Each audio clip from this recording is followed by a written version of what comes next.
Anna Lenarczyk, and welcome to today's episode of Melody of the Future, a series of conversations about how technology is changing the way we create, share, and experience sound and music.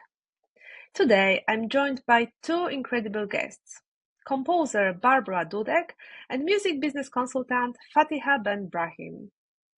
Barbara is a London-based composer blending music and theatre to explore identity and expression. A graduate of London Centre of Contemporary Music and Trinity Laban Conservatoire, she works with leading ensembles and brings a unique perspective on collaboration and cultural heritage. Fatiha is a music business consultant with over 30 years of experience in publishing, rights, and digital innovation. Her work blends strategic insight, data fluency, and a firm commitment to equitable industry infrastructure. In this episode, we dive into the theme of belonging in music spaces and the structures that shape visibility, identity, and power in today's music world. What does belonging mean to you in the context of music spaces? Maybe Barbs, maybe you can start. Belonging into music spaces, definitely for me, first thought is the community of university or conservatoire. And I was lucky to graduate from Trinity Laban Music and Dance Conservatoire in London. And to be super honest, I've been talking to a lot of students on different campuses. And as a composer, because this is the degree I did, your work is often very solitary. You spend a lot of time studying, analyzing, writing, and then you meet the ensemble to sort of finalize the work, to bring it to life. But actually, Trinity goes an extra mile in creating community between composers. So actually, we had a lot of events where we could just, talk, spend time together. We were always encouraged to go to concerts together. Sometimes, that was almost made compulsory when you were on the course. So I think belonging in the community academically, but also meeting your friends, meeting your future collaborators on the course and having those connections and being able to foster them through university into the professional work. And then community of maybe cultural belonging. So I'm Polish and I also have my Polish community, Polish artistic musical community of collaborators, and how we navigate the belonging is slightly different because we touch on different types of music. We're looking at folk music, modern, avant-garde, academic music. So it's that sort of belonging based on our heritage. Okay, that's interesting. You say that among this Polish community, you also have many artists, right? So because it also connects to the music topic, right? I think this is very important to have these spaces, to have these communities, people around you that you can talk about your interests, to be yourself generally, right? And especially when you are an artist, right? And you have this general need of expression and being yourself and being true. Yeah, absolutely. And I think you feed off each other in the way how you juggle ideas. And I feel like real collaboration is I bring everything, who I am with my heritage, with my thoughts, and you bring as well who you are and your thoughts. And I feel like the real collaborations is really that meeting point where I, as a composer, don't have a fixed frame and idea of what we should be doing, but actually I open a space where you can decide what you bring. And it's really hard to find people who can meet you at that point, but when it happens, it's better than religion. Amazing. So you're a very lucky girl then. Yeah. How about you, Fatiha? Can you add something from your point of view? Yes. So for me, belonging is really connectedness. Because of my own personal background, I grew up in Europe, in Germany, but I have a Northern African background. So it's not so much geographical and cultural because I kind of transcended from, oh, you're this, you're that. No, I'm many things, So for me, if I feel connected with someone like in this conversation, that is for me also belonging. But also belonging for me is also a feeling, yeah, like your identity doesn't need to be assimilated, translated, diluted, or justified. You can just be who you are authentically, and that is your value. You don't need to be anything else. But for me, the most important is like feeling connected, and that doesn't have to do with whether you're Polish or, Moroccan, or you're American or Canadian or Japanese. If I feel connected through music, creativity, or just thoughts, ideas, for me, that also is belonging. In the music ecosystem, I feel like I belong to the broader part, because it's not only because I have a music publishing background or a metadata. I don't belong to only that kind of circle. I see myself as part of something bigger. That's very interesting, because I think yet lots of people they need to define something, define themselves through some oh my god, indicator, like for example cultural identity, gender, national, even artistic, right? Artists also, I think often they separate from the normal people, as they see world in a bit different way. But generally speaking, as you said, I also wonder if this is needed, even because on some point it makes things more like easier to understand, right? Because for example, I have this cultural heritage, I'm like this, and I can define myself through this, right? Or I do this and this is my passion and I define through this. And especially I think in the music industry, these definitions are very, I know lots of people use this, even I think even too much. What do you think about this? Because I can see that lots of music has to be defined. They make tags, they name genres, which also is helpful for on some point. But do we really need to put art and music in a box?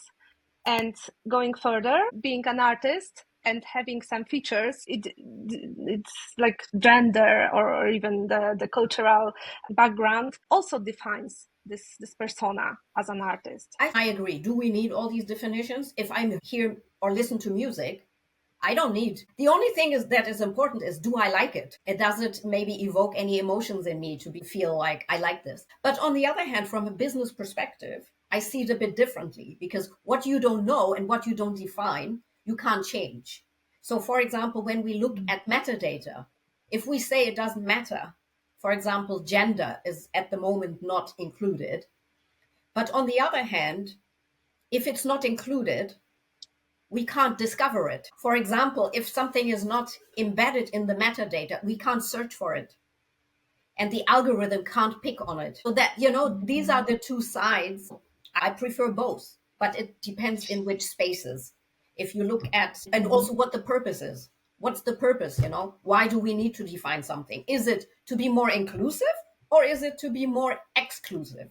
That's for me the governing question of all this. And I tend to think, when I talk about metadata, I need to know this because I want it to be more inclusive. The thing that defines something to include, to put some light in some areas that are not taken under consideration. How would you even define the purpose of this, to make an action for better diversity, equity, and inclusivity in these three areas, and why is it important? I just wanted to sort of add to what you guys were saying before on the meaning of and importance of heritage. I think I agree on the fact that, when it comes down to music it is a language in itself, so it kind of goes above the heritage.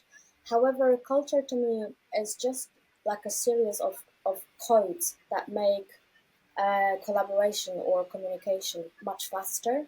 And sometimes knowing those codes allow you to be more efficient at that communication, whether it's by language or by music. And we're talking about scales of music, that are, or we're talking about like sometimes using metaphors or, kind of language thing.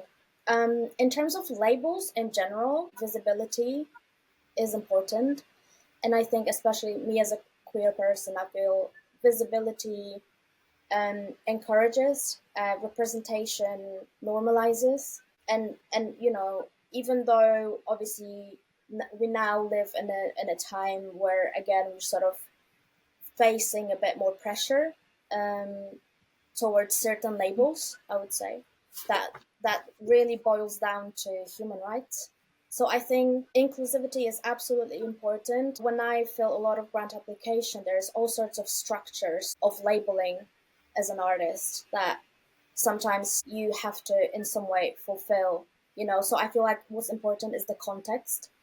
More than heritage is the context. Being an immigrant, having a different story, and makes people aware of your personal journey, which when it comes down to art and music becomes what then is being branded. Those metrics Yes. then allow for understanding of the communities, allowing and measuring the equality, and really being able to navigate that further. I totally agree, because that is actually a point I also wanted to add. What you don't see in data, or what is not visible to you, you cannot change. So collecting data is also the first step to see what is the landscape. What does the data tell us on where we are right now? And then you can draw conclusions on what needs to change. But when I look at it from a metadata perspective, I definitely think making things visible and extending it to make it more inclusive is a good thing. Of course, with caveats. For example, I was an advisor and also part of a project where we looked at gender metadata, how it is today and how it needs to be changed. But I also made the point that we can't come from a Eurocentric background thinking, yes, in our countries, this is all good. But what about other countries where it can be dangerous? So we are back after some technical issues, but fortunately we figured this out. So Barbs, if you can continue your thoughts, please. Yeah, so last label that I was sort of touching on is accessible and your sort of a societal / economic factor that comes into your career sometimes as a quite determined factor in a way, in terms of what sort of opportunities you can access and how you can develop and progress in your career. And I think once we start measuring those data, we then also really get an understanding of who's really working in the industry. Obviously, UK has a big class society. That was to me a learning point as well. And I've understood that a lot of gatekeeping around certain jobs is also demanding for you to understand a certain code of behavior. And that's also a learning that if you want to function in a certain group of people, in a certain area, in a certain industry, you got to learn the code as well as your skills, technical skills, and your expertise in whatever you're doing. Yeah, I think so. You have to just find a way to match somehow the environment, right, and situation you are in. Oh, that's an interesting insight. And what do you think, Fatiha, like about the barriers in music world? I agree with Barbs. I think one of the main challenges or barriers is accessibility, to really have access to education, meaning knowing what you need also as an artist, for example. What kind of knowledge do you need to be successful? Access to networks, access to mentors, access to maybe people that can advise you, on how best to navigate through the music, through the musical career, but also maybe someone that can help you cut the path a bit, because you can take, a long time to get to your destination, but maybe if you know the right people, you can get quicker to the destination. So accessibility is definitely a point. But I also think, unfortunately, it's also bias. Bias is still existing. We all have bias. Just because I'm a person of color doesn't mean I don't have bias. But of course, there are certain biases that are more prominent. And that's at least also my kind of, journey, that people sometimes think, for example, in my late 20s, 30s, I thought it was a compliment. I went, for example, to something like the Grammys in Germany, which is the Echo Award. And when I would, walk down the red carpet, people would immediately think I would be an artist. And it would already start in the taxi, like, oh, where are you going? So are you an artist? Are you a dancer? Are you this? Are you that? And then when I say, no, I'm someone that works behind the scene and I'm someone that works in the business.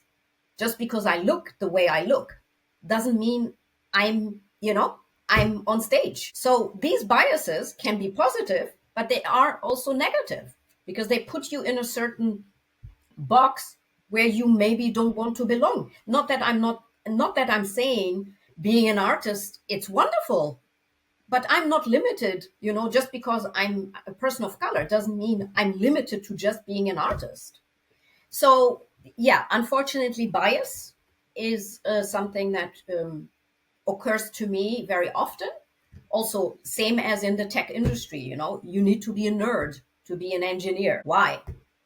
You can be feminine and not feminine, and you can still be an engineer. So all these biases, lead to, oh, that's odd. Or maybe also, of course, I was also hiring, and I really trained my team when they hired to really try to be aware of the bias. That doesn't mean to say, oh, I'm not biased.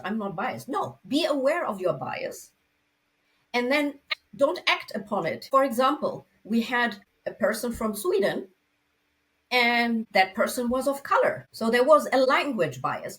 Why do you think that a person just like me also, when I say I'm German, people say, well, you don't look German. Well, how does a German in 2025 supposed to look? Things have changed, right? So these kind of things make an impact on how people are also picked for certain jobs or for certain roles. So bias is definitely a barrier. And then I said already accessibility. And I think also a barrier is also when I look at it from a technological perspective, again, visibility and having inclusive data, because what you can't see, you can't track, you can't discover. So that's also, I find, especially now with AI, it kind of amplifies the bias we have in real life, because of course the system is only as good or as bad as the current society sees things, right?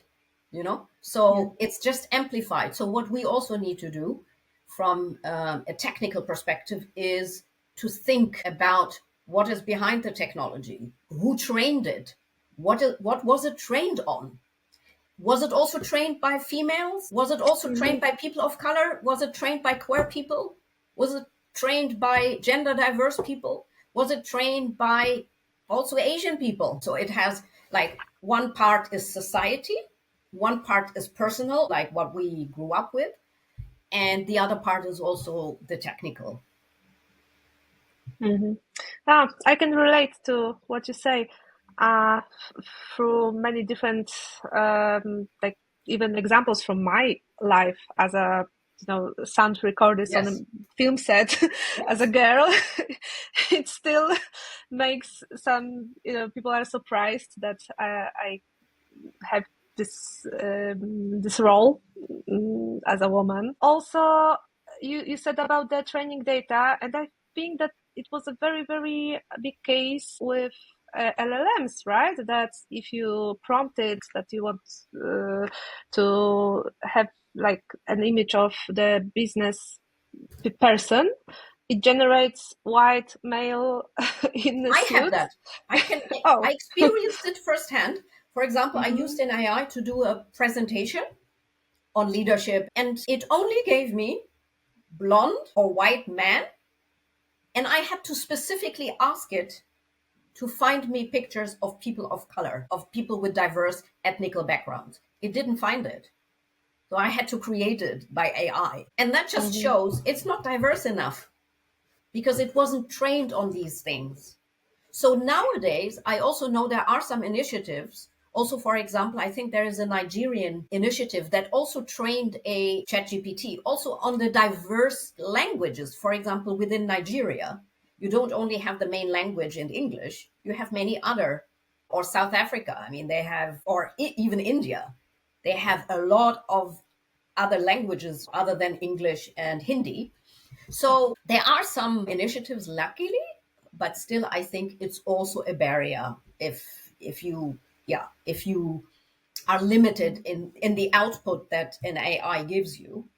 That also means it's not inclusive. I don't feel included if it doesn't give me also pictures of people, that are not only white and blonde. It's like a very complex thing because of the cultural impact. Like usually, even when you think about women's rights, and the like slowly our role in a through career lens also changed us from perfect housewife into women that can have a totally different life path and be successful as a businesswoman, for example. It still needs lots of changes because culturally it's still like the majority. For example, like as we are talking about the business and people in business and gender, when we think about the gender are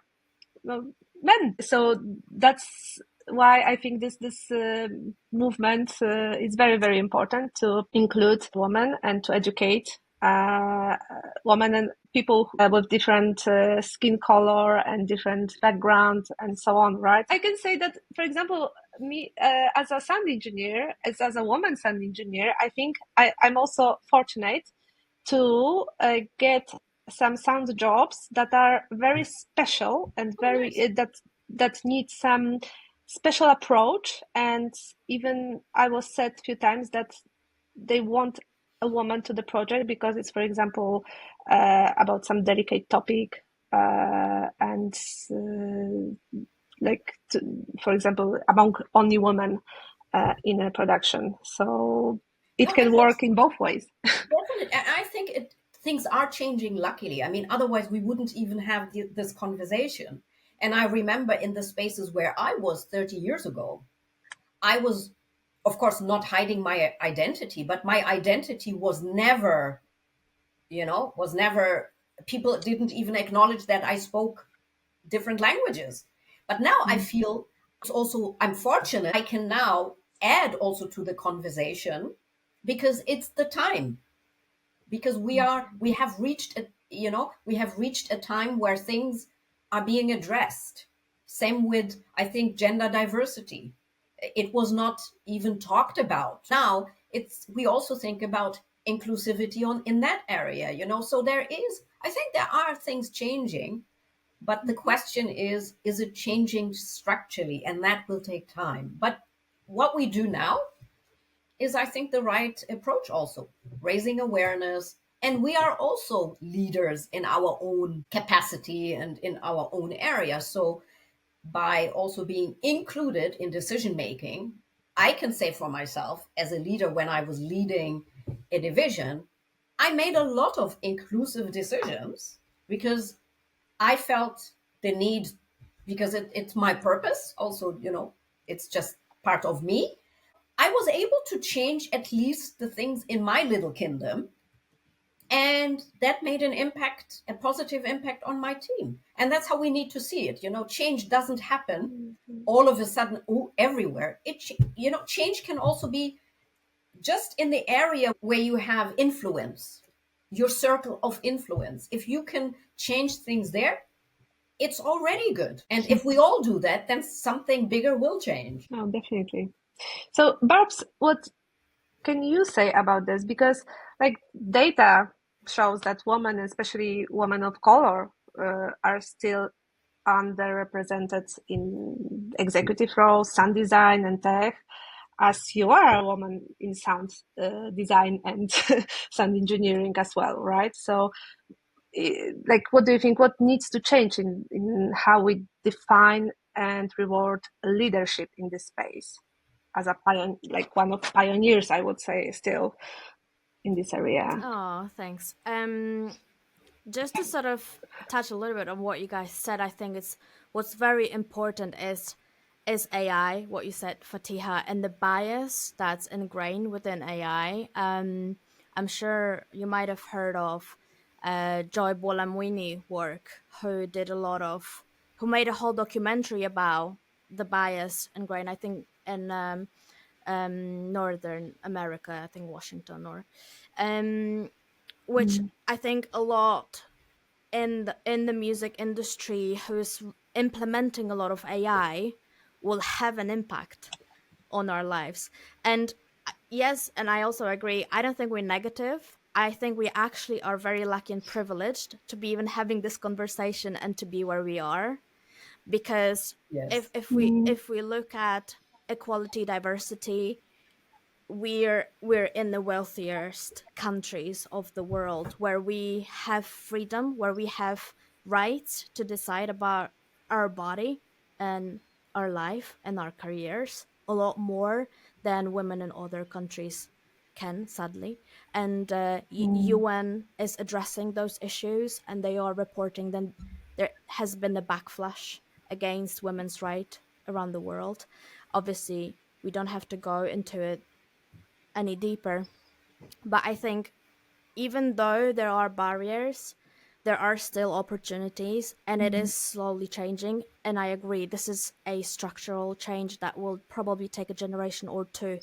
And the fight for the right is never settled, it's always on, and it's always showing up, and it's always representing.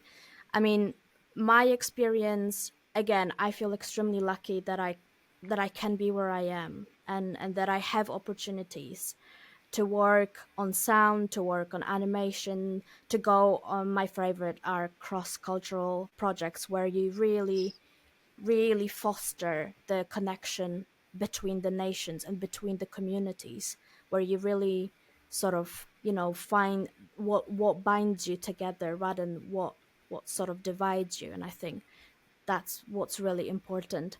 As a sound engineer, I enjoyed my time tremendously, and I enjoy the opportunities working from, you know, feature films, short films, student films, budget films, to working on arts, more delicate issues, interviews. I was lucky enough to just be recommended.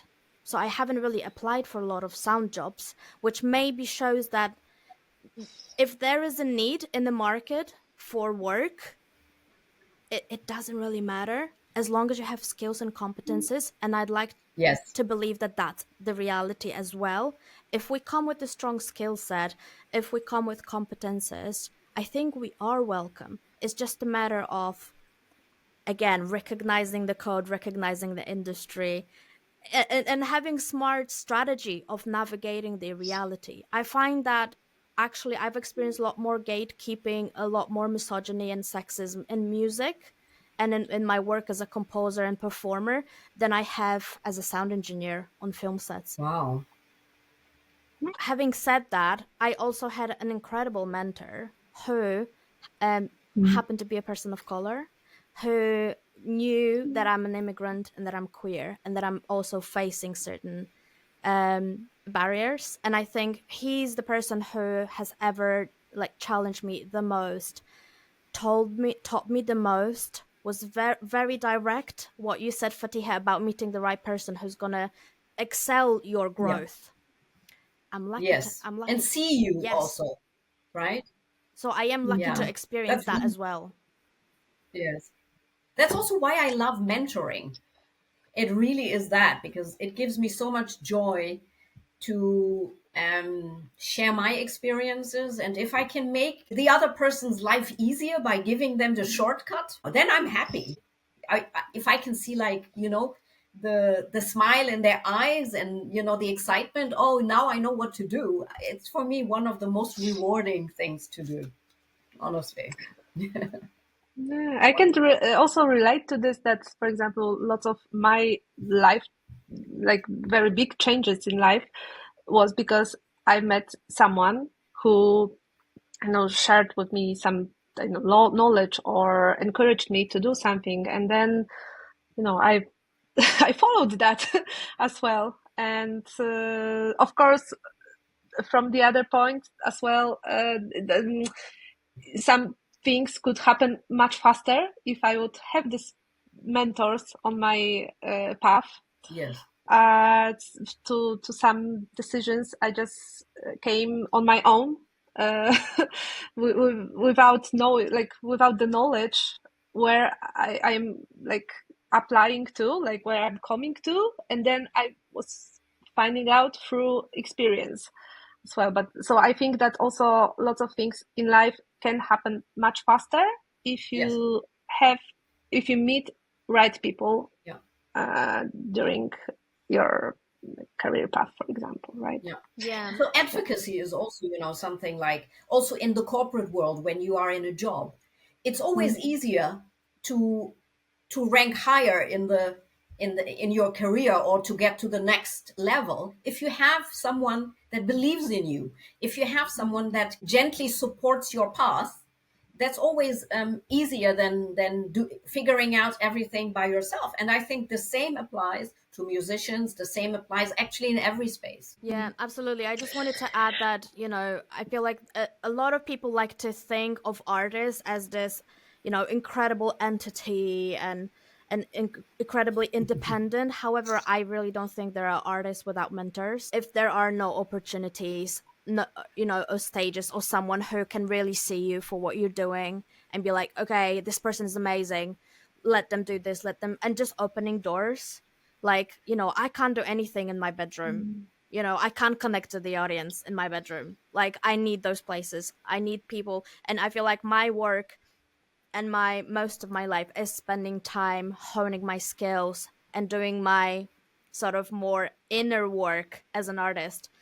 And sometimes, obviously, I feel like there's such a demand as well of artists nowadays to be proficient technically, to be emotionally intelligent, smart, and business oriented. And I think sometimes it is a lot. And I think this is where mentors can really alleviate that for artists. There are many factors, right, that also have impact on your visibility. But definitely, if someone opens the door for you, it can happen just like that, right? You have to be in the right time, in the right place with the right people that can notice you and your talent. That's how it goes. And if not door, then at least a window. Right? Yes. I would like to ask you about the inclusivity in the music business. Depends on territory, because there is a data showed that, for example, Japan is the second largest music market. I was a bit surprised because, for example, in Europe, I mean, I know some people that are very into Japanese music, but this is a very specific interest, I would say. Like, they are usually into Japan generally as a culture, as a country, and this is like connected. So why do you think it remains such a closed ecosystem to outsiders, and what can we learn from that model? I think Japan, because many people also always think it's Europe or Western music or, Western countries that are, bigger. And when I first heard the statistics by Luminate, I was also kind of surprised, especially surprised that downloads, which is, it sounds like it's from the last century, are still very high in Japan. So people really like to own, the music rather than streaming. And that's also very, very different to the rest of the world, right? So I think Japan is very unique because also they have a very strong infrastructure that is also kind of very independent. And I think that also makes it so successful in their own right and in their own country, because I think they also have regulations on how much foreign music enters into the Japanese market. And I think for an artist to be really very successful there, they need to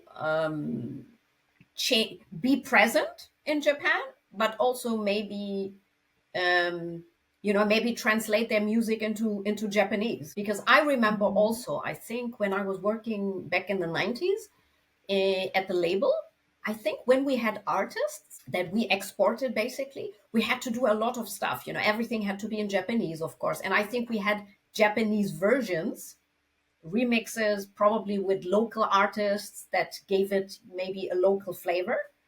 And also, artists are more successful if they localize, if they translate, make Japanese versions. So I think that's also something that makes their economy or their music economy very strong, because they are very deliberate in how much local music, domestic music, they let be successful in Japan, and also how much foreign music they allow. So I think there are certain regulations, if I'm not mistaken. And I think it's, on the one hand, good that a market can be so sustainable on its own without relying on only having, let's say, American music. On the other hand, it can also be very exclusive, right? It's good for them that they make money, and they have a very successful music business. On the other hand, maybe it's also time for them to open up a little bit. I don't know. It's the question. But when I was reading the data, when I was looking at the statistics, I was really very astonished, and I thought, how can this be over decades? And it still is. So yeah, remarkable. That's impressive, even. It's very right? impressive. Yeah. And also, what about Latin music? How would you define this market? Also a very interesting market, and a very big market. In terms of streaming, I think it's one of the globally most streamed music genres, although you have subgenres. Of course, Latin music is not really a genre. It also now is also earning as much. So sometimes you have popularity, or you have success, in terms of the streaming volume, but does it always equate to an economic success? Because also there are biases. For example, Malaysian music or Indonesian music, we don't get so much Indonesian music in our discovery list, in our recommendations. So it's like with K-pop. I think decades ago, K-pop was only popular, let's say, in the Asian region. And then all of a sudden, boom, it's also globally acknowledged. Why that is, I don't know. Maybe also through internet, more access to other regions, we are more likely to come across different music. But K-pop is also a phenomenon. Oh yeah, so, J-pop, K-pop, right? Yes. So all these things, I don't really understand fully, but it's always very interesting, and it lightens up my heart when there is more diversity, and I see, that's a phenomenon. And now it's the same with Arabic music. It's a very emerging market. Also partly probably because of the diaspora. It's not only streamed in the regions where it originates from. So it's not only in the MENA region, but also Arabic music is also listened to in Europe, in the US, because you have a diaspora that lives outside of those countries.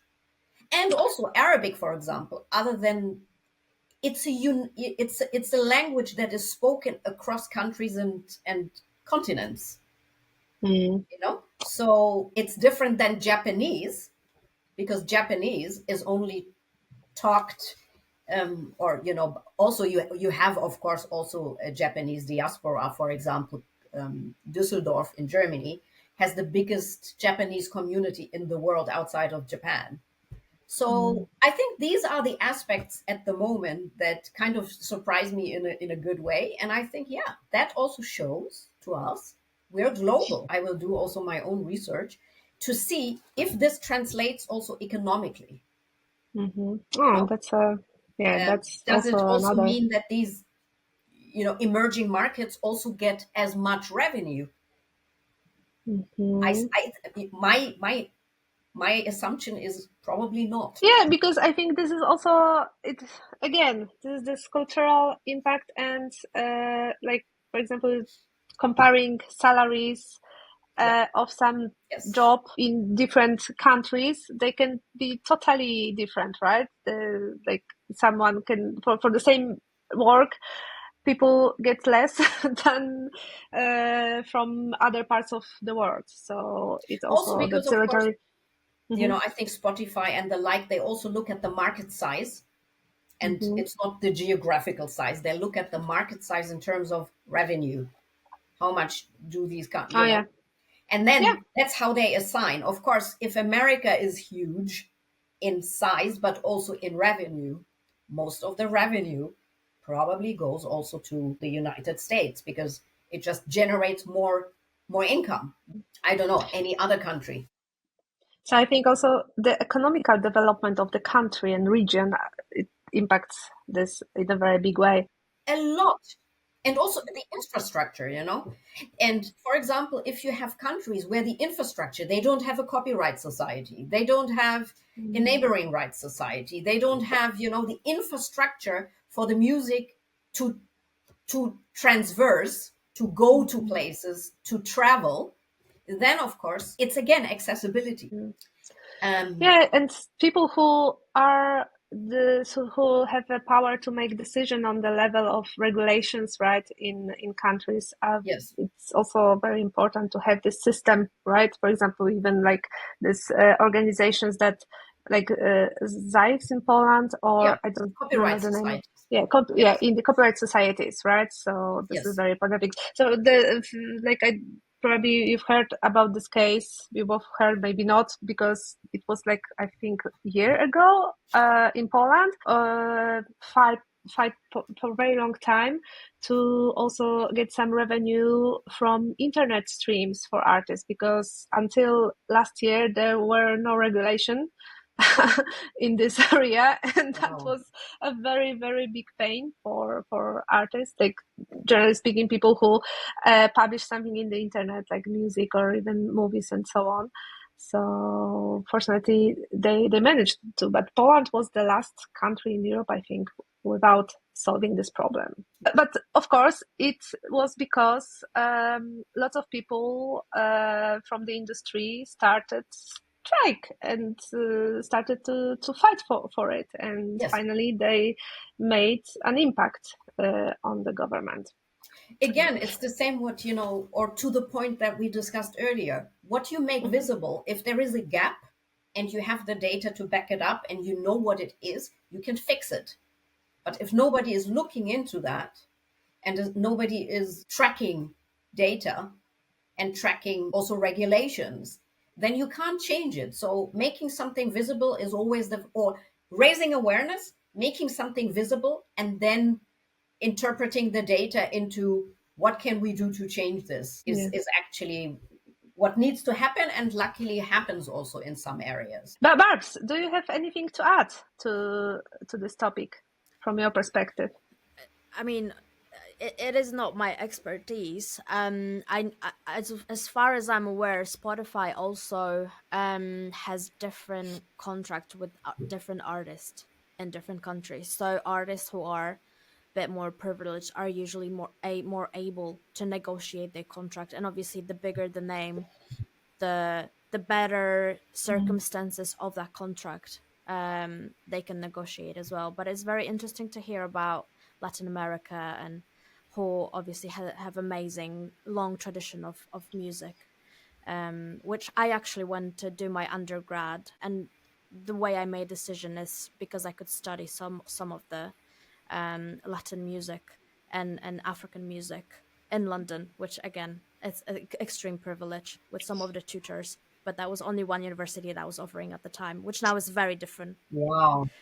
Yeah, because now there's SOAS, you can do anthropology, but musically you really have to know people directly. It's more about community rather than on the university level. Also a shame, actually, that within musicology or musical studies, you only also classical music. It's always the Western classical music, the Mozarts. But also look at Indian music. Look at Arabic music. Yeah, absolutely. Because And it's yet, yeah. Go on.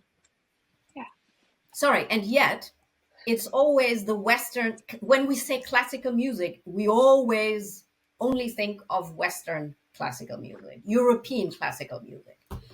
Yeah, 100%. I just wanted to mention that this sort of process of very aware decolonizing of the curriculum has only started about like 5-6 years ago on a conservatoire level, and it will take some time to get there. There is a little bit more visibility of women composers, of composers of color. Obviously, this is still minority in comparison to obviously male composers, but it is happening, and musicians are encouraged to pick up on programs that are diverse. Um, and they so the awareness from that sort of educational level starts to spread, which is good, and I'm glad to see that. No, it's great. I also saw like the conservatorium. I think it was in Dubai, and it's also nice, to have also Western classical music go the other side, go to the other side. And it always warms my heart when I also see like, Arabic orchestras, playing Mozart or, but also being versed in both, because these musicians mostly are trained on both, on the, Arabic classical music. And I love the fusion. It's just so beautiful. It really is. From my point of view as music theorist, I've been studying music theory and music academy, and I always I was surprised that we only learn about like this European classical music. There were some classes with music ethnomusicology, so I was so fascinated with Indian traditional music. Yes. I was like, wow, why? Like it was only marked. It wasn't like the proper classes. It was just said the basic things. But I remember I was so fascinated, so I just dived deeper into this topic. And then I also thought that, it depends where you educate yourself, where you're from, and you think that this is like sometimes if you are not going out of your box and don't do the research on your own, you can stay only in your bubble. I think this is also impactful in terms of diversity, right? If you only stay in one place, for example, in one country, and you just don't have a contact with other cultures. In terms of music business in Poland, it's also very like there is a Polish music market and English US, right? And and that's all. There are not so many other languages in songs. You cannot hear another like music from another parts of world. Now Maybe you have also because of the historical background, because of course it only, let's say, Poland only released itself from communism. Just I remember that still. So of course things take time until they catch up on the levels that we already have in Germany, France, and the Netherlands and the UK. So I'm hopeful it will change, and it will, because even if you don't let immigrants into the country, the people can still go to Spotify and have YouTube to be exposed to different sounds, But I think it's also something that I also realize, you sometimes also have to seek those spaces. And I was very fortunate because I always worked in international companies and also had always diverse teams. I worked in diverse teams. So I always had access to Indian music, to Arabic music, to Vietnamese music. To lately, I also, started to listen to Indonesian and Malaysian music. So if I didn't seek those spaces and those people, and, maybe I wouldn't have access. So it also requires a little bit of personal effort. that's true. And nowadays you can find these groups, also online, or in spaces like at spaces like conferences, and so I think it is possible if you want, and we don't always have to travel to these countries to have access, but you have to put in a little bit of effort. I also have a question about the business side of the music, because you mentioned that the music which is most streamable, most like the most popular, doesn't have to be the one that earns. So, what kind of music makes the most money?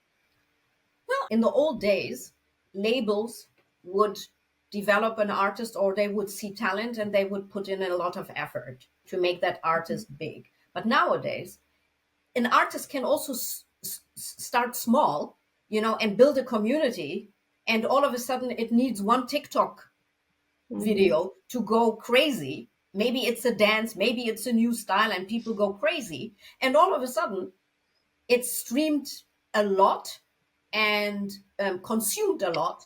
But it will take time until someone picks it up, basically, a label, to then make it bigger so that they can also earn. And that's what I mean with, it's not always linear to have success on the internet, or to have success in streaming or being visible with monetary success. Because also, in order to be really economically successful, you need infrastructure, you need marketing, you need people that push the narrative and stuff. And that most of the time requires, not always, you can also do it by yourself, but it's hard. And that most of the time is done by labels, by managers and marketing agencies and stuff. So that's what I mean with, sometimes someone can be very successful but doesn't see money. Or also even at Spotify, because we still don't know, it's not transparent enough, why some artists have thousands and thousands and hundred thousands of streams, but they don't see any penny, or not enough. There's a lot of metrics indicators, that they look at, like the country you originate from, the artist, the geographical context, again, the market, where is the music released. Of course, there will be a difference if something is released in, let's say, in Indonesia, or in Senegal, or another country, and if something is released in the US. Again, just because the market size is different, also the remuneration, the payment, the royalty will be a different one. So we literally not only depends on metadata and algorithms in the internet, but also from the industry. We are like depend on the in terms of where we live when we release the music. It is, and also maybe on the genre. Barbs, what do you think? Because you are a musician and you produce music, you release your music, and what are your thoughts about, for example, the technological advancement in this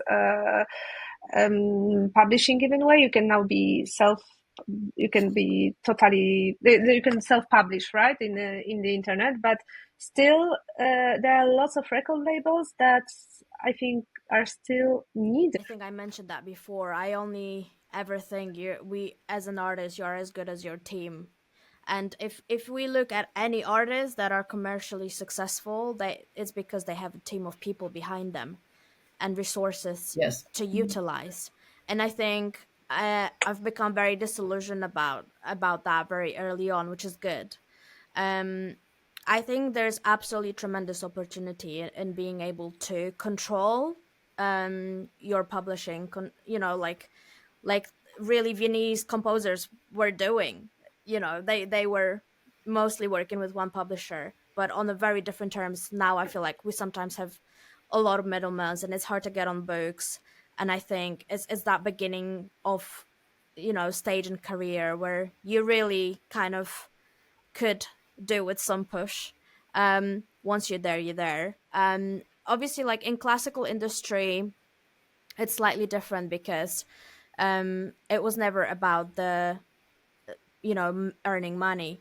Classical music was historically funded by the state or mercenaries, so kings, queens, commissions. So I feel like classical music in itself has a different not even vibe, not even industry, but just a purpose within the industry. That is, but I'm saying that, and of course we have proms, and of course people make money from proms. So I feel like maybe the aim of it isn't as commercial as you would if you were making maybe rap music.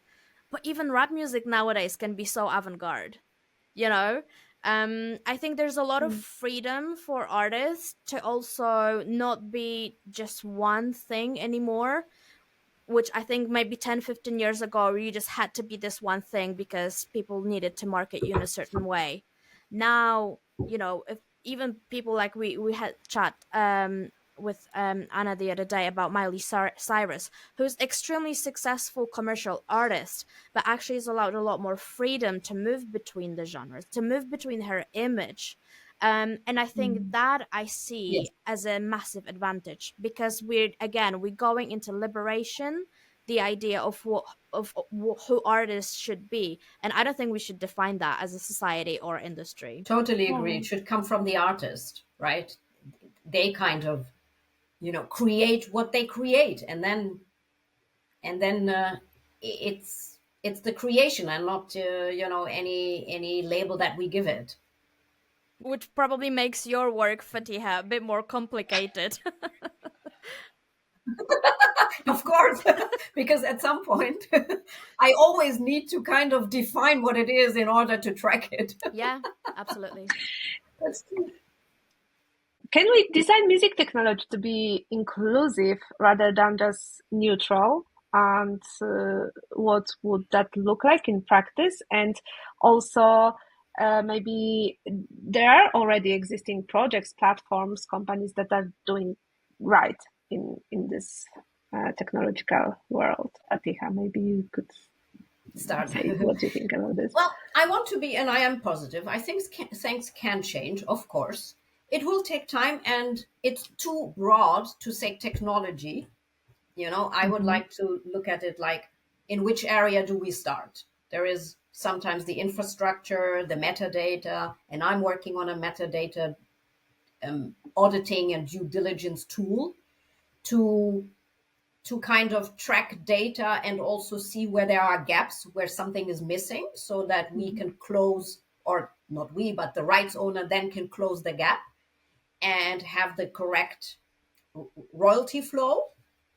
So that is also one aspect that can be influenced and changed, like metadata. When companies train their models, I think in the future, people should be at the table to have diverse perspectives reflected. So yes, it shouldn't only be male engineers that create the algorithms. It should also be female, gender diverse people with different ethnic backgrounds. So I think the awareness is already there. We know that these AI models only reflect the bias that we have already. But of course, it will take time. And I think it's also not realistic to think it all needs to change. I think we need to focus on what to change in our own area. And I can say, for me, the metadata tool that I'm in the process of developing, maybe in the future, first we will concentrate on only looking at data, but maybe in the future I can think of how can we make recommendations, for example, to make it more inclusive. And in other areas, for sure, I think things will change, but it will take time, because there are also wonderful initiatives. Digital Femmes is one organization that I also am collaborating with. So they created a document to highlight what needs to change in the metadata space in order to have gender equity and equality. And there are many more. that also, let's say, fight in the corners of, how can we have more female technicians, female professionals as engineers, as sound engineers, as composers, so that these people also have a voice, because maybe they come up with a completely different idea than just, let's say, a middle-aged white man. But it will take time. But I'm still hopeful that these spaces exist, these organizations that push for change. But of course, it just takes time until we also have, because if you want to change something, you need to track data, you need to look at it, you need to interpret it, and then see how you can change it. And that just takes time. But I'm hopeful that things are moving. I'm not saying changing, but they are moving. Yeah. You, Barbs, have you found any technological advancement that is helpful in developing the inclusivity and doing good in the industry? The internet. As in, to be so honest, this is a very precise question, which I can maybe talk a little bit about communities built around the internet, because also the internet allows you to build communities and to join communities that are trying to champion inclusivity. So for instance, there's quite a few places. There is a she said so. Yes. Yeah, I know the people. Yeah, exactly. Which I find quite helpful in terms of accessing opportunities, having collaboration that are global, not only UK based, having guest speakers that talk about all sorts of things from marketing to sync placement to producing. That they also have initiatives and programs for music producers, sound engineers, so they actively championing women and non-binary people in the communities. There is also Ladies of the Stave, who have monthly in-person meetups, and also invite. This is a bit more oriented around MD at music theater. So if people want to go into that sort of career, but don't necessarily want to go into that career, but I just found useful being in those places with like-minded people and just meeting people, networking, collaborating, listening to what people are saying about the industry. There is also actually Berlin/Bristol initiative called Club Together Club, who are building community using Bandcamp. They trying to bring together women composers and artists and trying to use that as their main reason to exist. Again, building community, promoting connections. Musician Union in UK has meetups for queer composers, women composers. So I feel like there are communities. You can access that easily through membership that again are not breaking the bank. Yes, they are paid usually to be part of Musician Union, to be part of She Said So, but you can actively engage and find the community and find your voice in that community, thanks to computer, thanks to laptop, thanks to your phone, because through that you can then really access and meet people. Yeah, This is very important because probably lots of people, for like women and LGBT plus, they maybe even don't know that these communities exist. So that would be it'll be great. also interesting to hear like what it's like in Poland. For some time I was entertaining a thought of me potentially doing some work in Poland. However, when I started digging into the environment, I felt a bit discouraged, to be honest. I think maybe Poland has some catch up to do, but I'm wondering what's your experience as being part of it. Well, I know many women in the industry, and for example, now there are a few initiatives into developing music tech. For example, here there are meetups in music tech for the music industry, which also gives more inclusivity. People who are interested, who wants to find out this knowledge that it's not accessible to everyone. So there are more and more initiatives like this, and like there are also women who contribute to these initiatives. But on the other hand, I think it's still a lot of to change here. I mean, I have more experience as a sound engineer in a movie, on a film and TV industry, and there are not so many women in this field here in Poland, and I hope it's gonna change. What can I say? Like everywhere, I guess. It's not only Poland, but it still needs some changes here. There are not. I don't know anything about initiatives in music industry dedicated only to women, but I will find out because maybe I just don't know. Okay, so finalizing our talk, I would like to ask you, what kind of music industry do you hope to see in 10 years? And what's the most urgent thing that needs to change? Fatiha. I would like to see a more inclusive music industry where it doesn't matter, what gender you have, whether you're, of African descent or Asian descent. That's what I would like to see. But not only in music, but also in the music business itself.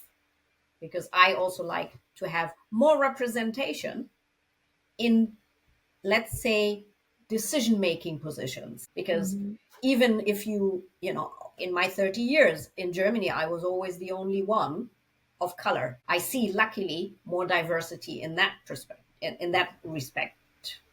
But I don't see the decision makers having changed.